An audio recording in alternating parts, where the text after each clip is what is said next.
Práticas Bíblicas. Estudo número 11. A Igreja, Organismo e Organização. Efésios 4, de 11 a 16. Introdução. A Igreja, como corpo de Cristo, é organismo espiritual e operante neste mundo em sintonia e em favor de sua cabeça, Jesus. Ao mesmo tempo, possui uma estrutura temporal, o que faz com que possa ser identificada como uma organização. O aspecto da Igreja perceptível ao mundo é sua organização, seu patrimônio físico, suas instalações, seu endereço, sua documentação como associação religiosa, seus frequentadores.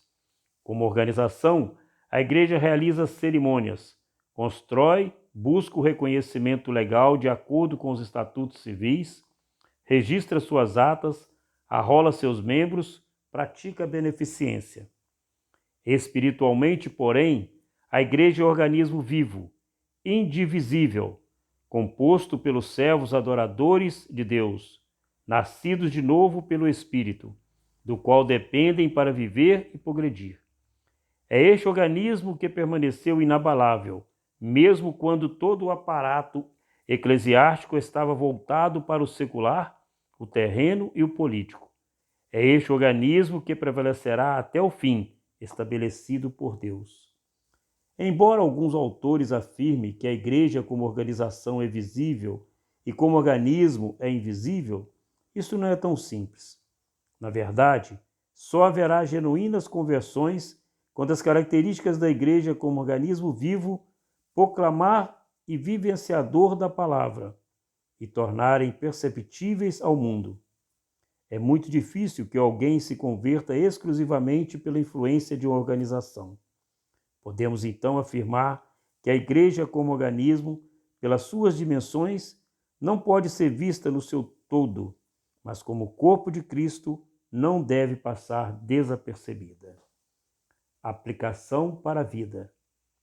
Pensar na Igreja como organismo vivo é pensar em pessoas capazes de influenciar, através de seu estilo de vida.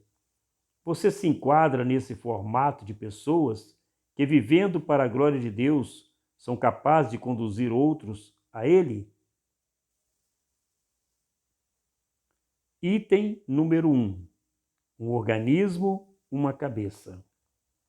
A metáfora de Cristo como cabeça da Igreja é empregada para demonstrar o seu senhorio sobre o seu povo, que existe para adorá-lo e realizar sua vontade.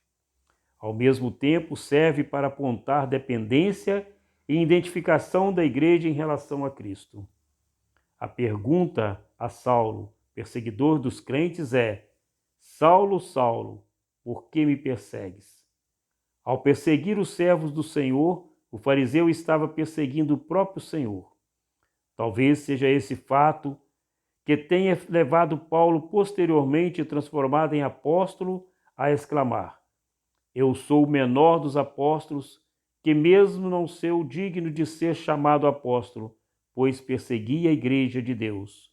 Citação de 1 Coríntios, capítulo 15, verso 9. Mas, sem dúvida, o reconhecimento desta identificação foi o que permitiu o desenvolvimento das ideias paulinas a respeito da igreja. Segundo Paulo, Cristo é o cabeça, o que tem a direção, a capacidade de governar. A igreja é o corpo, agindo em sintonia fina com a mente de Cristo. Colossenses, capítulo 1, versículo 18 a 20. A igreja só será plena em sua vida e em sua missão se estivermos absolutamente cheia, em harmonia com o seu Senhor. Efésios, capítulo 1, versos 22 e 23.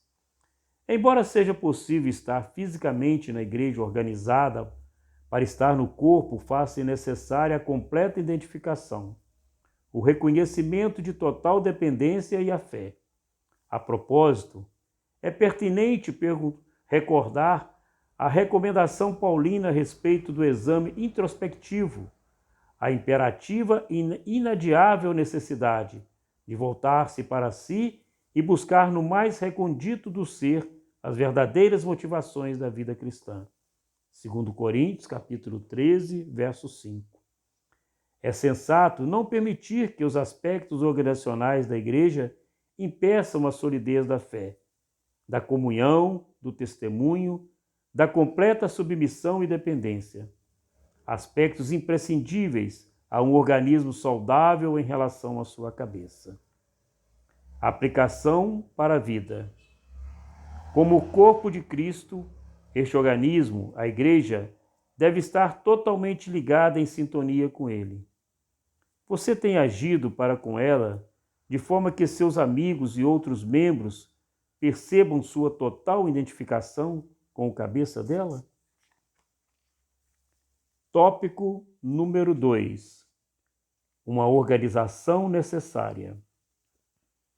Tornar-se uma organização foi uma necessidade da igreja surgida logo nos primeiros anos da sua existência.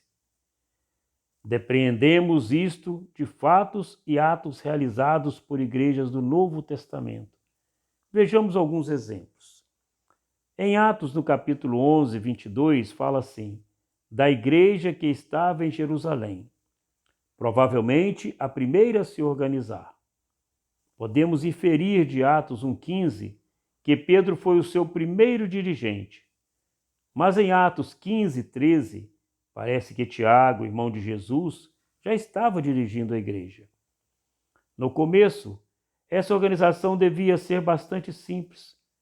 Porém, à medida que as demandas foram surgindo, houve a necessidade de decisões mais complexas, como a escolha de um apóstolo substituto de Judas, Matias. Em Atos 1,26 a gente vê esse acontecimento.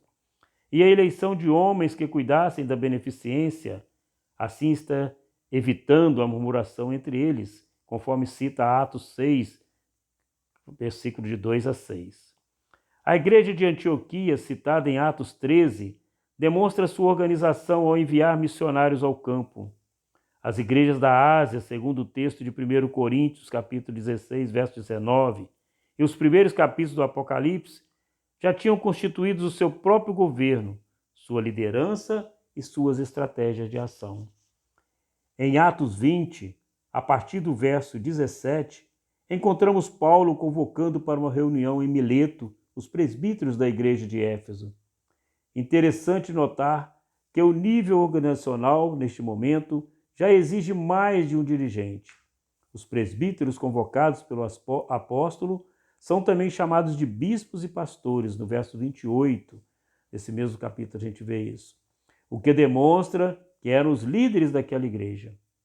A organização, então, que já havia sido prescrita por Jesus no Evangelho de Mateus, capítulo 18, verso 15 a 20, ao estabelecer os níveis ou instâncias para a disciplina do cristão, foi tornando-se mais complexa, como consequência de necessidades surgidas no seio da igreja.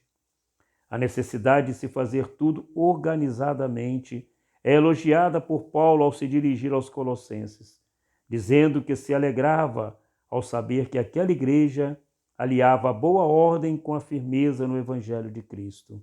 Colossenses 2:5. Importante é não se esquecer que a organização é necessária como meio para se alicerçar os alvos propostos à igreja-organismo, corpo de Cristo. Podemos então citar como os aspectos da igreja-organização seu patrimônio físico, seu patrimônio não físico como herança doutrinária, histórica e cultural e suas obras, sua contribuição à comunidade, seu tipo de governo, suas cerimônias em observação às ordenanças de Jesus, seus oficiais, suas disciplinas, seus estatutos e regimentos internos que expressam seus padrões de doutrinas e cultura, seus membros e congregações, suas lideranças, sua temporalidade, suas mudanças em decorrência de determinações legais e até suas imperfeições. A aplicação para a nossa vida. Sabemos que é muito importante estar unido à igreja-organização, arrolado como membro, participando das atividades e cumprindo os compromissos. A pergunta é: como você tem aplicado essa verdade em sua vida? Estamos chegando ao final do nosso estudo. As considerações finais que nos apresenta. A completa espiritualização da igreja sem atentar para os seus aspectos organizacionais, ou o inverso disto, a completa secularização e o esquecimento das características espirituais deu lugar ao longo dos séculos à confusão entre o papel do corpo e o da cabeça, como apresentados na palavra de Deus. Colossenses, capítulo 1, verso 18, e também no capítulo 2, verso 19, podemos ver isso. Por causa da necessidade da organização, a igreja corre o risco de se tornar apenas um conjunto de esquemas, planos, rotinas, organogramas e programas que a transformaram em um corpo social, uma associação a mais sem relevância espiritual. A excessiva burocratização conduziu a uma desumanização das relações e, consequentemente, a completa ausência de comunhão. Uma das características primordiais dos primeiros cristãos. Atos 2, 42. Não seria por esta causa que a igreja dos Efésios foi duramente repreendida por ter perdido o seu amor inicial? Apocalipse, capítulo 2, verso 4 e 5. Que o Senhor nos faça entender e achar o ponto de equilíbrio para a nossa igreja. Amém. Amém.